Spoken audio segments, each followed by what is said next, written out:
Islam futuristik. Assalamualaikum warahmatullahi wabarakatuh. Alhamdulillahirrabbilalamin. A'udzubillahi minasyaitonirrajim. Bismillahirrahmanirrahim. Pendidikan vokasi memegang peranan penting bagi pengembangan SDM Indonesia yang terampil di masa yang akan datang. Pembangunan SDM menjadi kunci Indonesia kita ke depan. Pentingnya vocational training, pentingnya vocational school. Presiden Prabowo tidak membatalkan kenaikan PPN 12%, sebenarnya akan berlaku. Jadi siap-siap ya untuk merogoh kocek lebih dalam, karena ternyata meskipun semula wacananya disebutkan bahwa PPN 12% itu hanya berlaku untuk barang-barang mewah, tapi ternyata kan dampaknya semua terkena ya. Pokoknya seperti dikatakan oleh Direktorat Jenderal Pajak, barang-barang yang tadinya hanya terkena PPN 11% itu ya sekarang naik menjadi 12%. Ada beberapa yang selisihnya itu 1% yang ditanggung oleh pemerintah, tapi kita nggak tahu sampai kapan, dan kemudian dampaknya nggak seperti itu ya. Kalau kita melihat di pasar misalnya, ini para pedagang sudah lebih duluan menaikkan harga karena katanya ini untuk mengantisipasi nantinya terjadi kenaikan harga setelah diberlakukan PPN 12%. Jadi jangan terkejut ya kalau semua barang-barang kebutuhan Anda sehari-hari itu semua naik. Itu berarti ya siap-siap bahwa pengeluaran Anda setiap bulannya itu akan bertambah, sementara penghasilannya tidak bertambah, bahkan mungkin ada yang berkurang dan ada yang kehilangan sama sekali, karena yang terkena PHK pasti dampaknya seperti itu. Nah, yang jadi masalah sekarang ini, kepada siapa lagi ya kita berharap untuk menyuarakan penolakan PPN 12% itu, kecuali kita sendiri yang melakukan, rakyat sendiri, karena anggota DPR ini yang berani-berani menolak atau mengusulkan agar ditunda, itu risikonya bakal dilaporkan ke Mahkamah Kehormatan Dewan, bisa terkena sanksi. Nah, kasus ini yang sekarang menimpa anggota fraksi PDIP Rieke Diah Pitaloka. Dia dilaporkan ke Mahkamah Kehormatan DPR atau Dewan, ini MKD, dan kemudian yang mengejutkan ternyata MKD itu juga merespon pelaporan itu, karena dijadwalkan Rieke Diah Pitaloka itu akan disidang di Majelis Kehormatan Dewan. Tapi apapun, meskipun ditunda entah kapan, setelah nanti anggota DPR reses kembali, tetap saja ini sangat mengkhawatirkan ya, karena anggota Dewan yang menyuarakan kepentingan rakyat, ternyata dia harus menghadapi risiko terkena sanksi. Surat dari Mahkamah Kehormatan Dewan itu sudah beredar sejak tanggal 27, karena tanggal 27 itu MKD sudah menerbitkan surat panggilan ya. Disebutkan itu sifatnya penting, segera, dan perihalnya panggilan sidang, dan KOP-nya itu Dewan Perwakilan Rakyat Republik Indonesia. Alamatnya di Jalan Jenderal Gatot Subroto, Jakarta 10270. Yang terhormat Dr. Rieke Diah Pitaloka, A18, fraksi PDIP Dapil Jabar 8 di Jakarta. Bersama ini kami sampaikan bahwa Mahkamah Kehormatan Dewan telah menerima pengaduan saudara Al-Fajri Aditya Prayoga tertanggal 20 Desember 2024 yang mengadukan saudara karena adanya dugaan pelanggaran kode etik atas pernyataan saudara yang di dalam konten yang diunggah di akun media sosial terkait ajakan atau provokasi untuk menolak kebijakan PPN 12%. Berdasarkan hasil verifikasi sesuai dengan ketentuan pasal 23 dan pasal 24 Peraturan DPR RI nomor 2 tahun 2015 tentang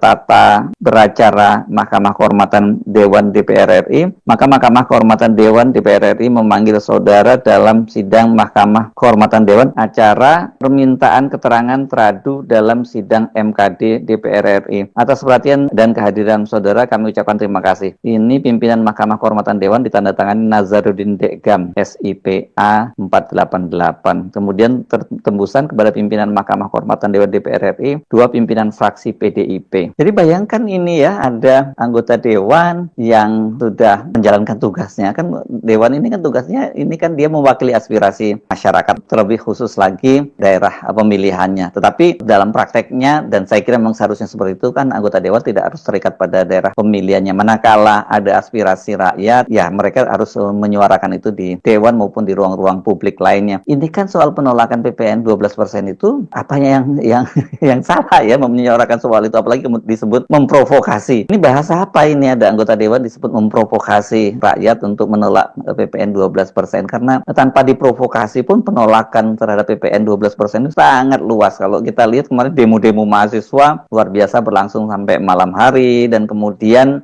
juga ini petisinya sudah ratusan ribu petisi online ya, sudah ratusan ribu orang yang menandatangani, bahkan secara resmi sudah diserahkan ke Sekretariat Negara. Jadi apa masalahnya dengan penolakan PPN 12% ini? Dan bagi anggota Dewan, Rieke Diah Pitaloka ya harus menyuarakan itu. Justru aneh kalau ada anggota Dewan yang tidak menyuarakan soal itu. Dan juga jadi pertanyaan, siapa yang melaporkan ini? Dia ini rakyat atau siapa? Kalau rakyat, apakah dia orang yang sudah kaya raya gitu, yang dia merasa nggak ada masalahnya dengan kenaikan PPN 12%, bahkan sampai 30% pun mungkin nggak ada masalah, mungkin seperti itu. Tapi saya nggak yakin orang-orang pelapor semacam ini, dia sendiri pasti juga akan terkena dampaknya gitu. Kita nggak tahu apa motifnya dan siapa yang apakah ada yang meminta dia untuk melaporkan. Karena kan ketika PDIP itu rame-rame menolak PPN 12% itu kan kemudian menimbulkan polemik, bahkan kejengkelan dari fraksi Partai Gerindra, karena kesannya kenapa kok pemerintahnya Prabowo yang disalahkan, padahal kalau lihat secara kronologisnya pengesahan undang-undang harmonisasi peraturan perpajakan itu pada tahun 2021 itu justru disebutnya oleh Gerindra sebagai inisiatif dari PDIP. Walaupun belakangan politisi PDIP bisa menunjukkan bahwa itu RUU-nya, RUU harmonisasi peraturan perpajakan atau RUU HPP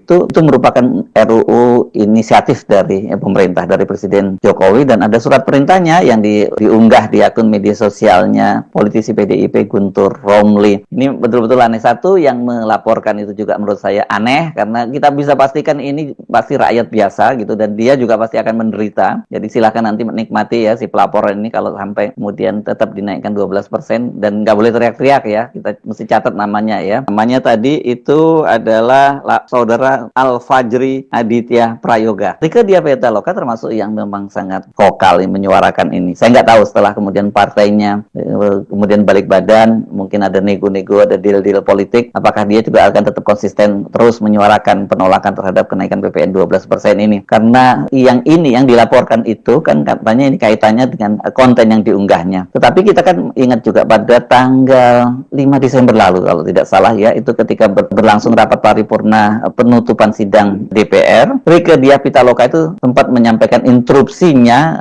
dan dia meminta dengan tegas agar pemerintahnya Prabowo itu membatalkan kenaikan PPN 12%. Dalam paripurna ini perkenankan kami menyoroti persoalan rencana kenaikan PPN 12%. Kementerian Keuangan berencana naikkan PPN 12% pada 1 Januari 2025. Argumentasinya karena perintah pasal 7 Undang-Undang Nomor 7 2021 tentang harmonisasi peraturan perpajakan. Dengan segala hormat, amanat pasal 7 harus dipahami secara utuh. Jangan hanya diambil pasal 7 ayat 1 yang berbunyi pada huruf B sebesar 12% mulai berlaku paling lambat tanggal 1 Januari 2025. Sesuai dengan pidato Ibu Ketua DPR tadi yang menyatakan bahwa DPR adalah mitra konstitusional pemerintah, maka keputusan PPN 12% penting menggunakan pertimbangan konstitusional keadilan sosial bagi seluruh rakyat Indonesia yang jelas merupakan komitmen Presiden Prabowo disampaikan pada pidato pelantikan 20 Oktober 2024. Dengan segala hormat, mari kita baca dan hayati pula pasal 7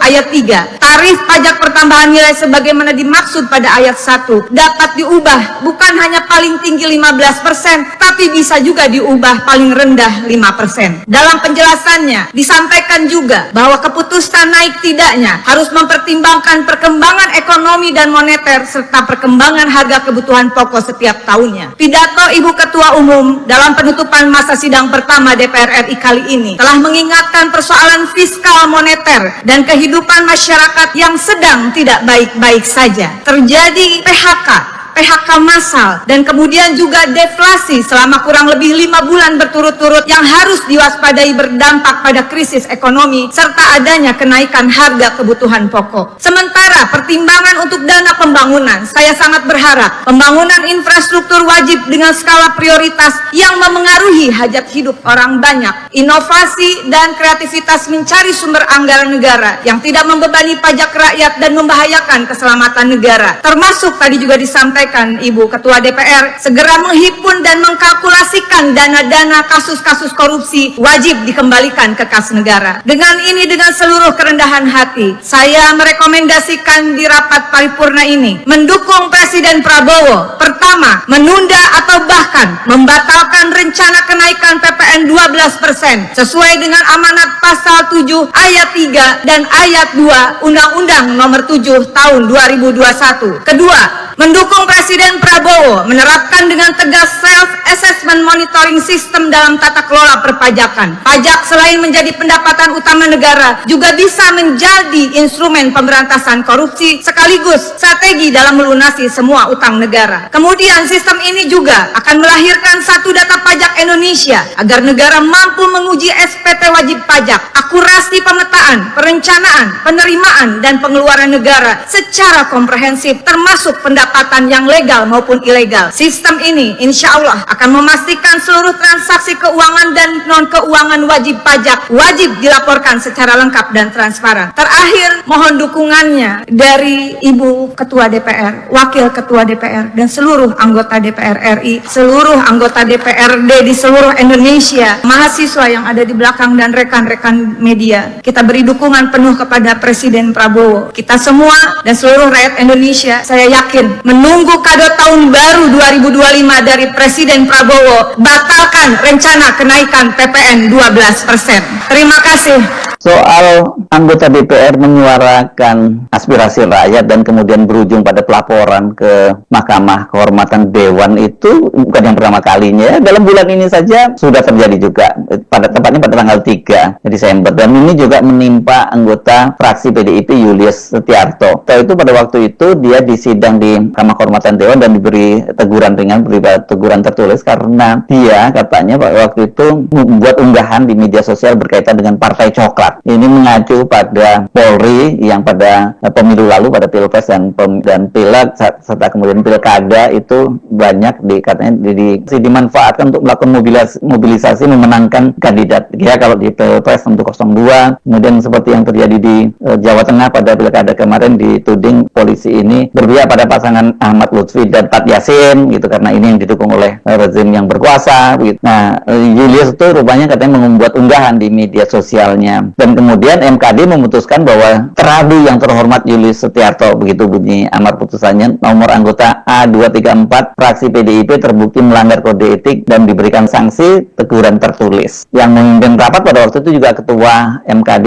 Nazarudin Degam. Ini berlangsung rapatnya tanggal 3 Desember 2024. Pada waktu itu Julius itu juga diadili karena ada laporan ke Mahkamah Kehormatan Dewan. Pada waktu itu yang melaporkan adalah politisi Gerindra yang menjadi anggota DPRD di Bekasi. Apakah ini inisiatif dia sebagai politisi atau sebagai ada pemain di belakangnya? Pada waktu itu dia menyatakan bahwa dia itu atas nama pribadi. Jadi memang makin banyak aneh juga, wakil rakyat melaporkan sesama wakil rakyat, kemudian rakyat melaporkan anggota DPR, dan kemudian yang lebih aneh lagi hal-hal yang begini kok juga ditanggapi, diterima dan disidangkan di Mahkamah Kehormatan Dewan. Oke, bukankah di Indonesia seperti juga di negara-negara lain itu seorang anggota dewan itu mempunyai hak imunitas ya? Ini semacam kekebalan. Jadi dia tidak boleh dipidanakan, termasuk juga tentu saja kalau nggak boleh dipidanakan juga dikenakan etik. Ini berkaitan dengan ucapan-ucapannya, apalagi kalau itu bicara tentang kepentingan rakyat ya. Nah sekarang pertanyaannya, apakah ini akan tetap disidangkan ya? Karena ini ditunda dengan alasan reses.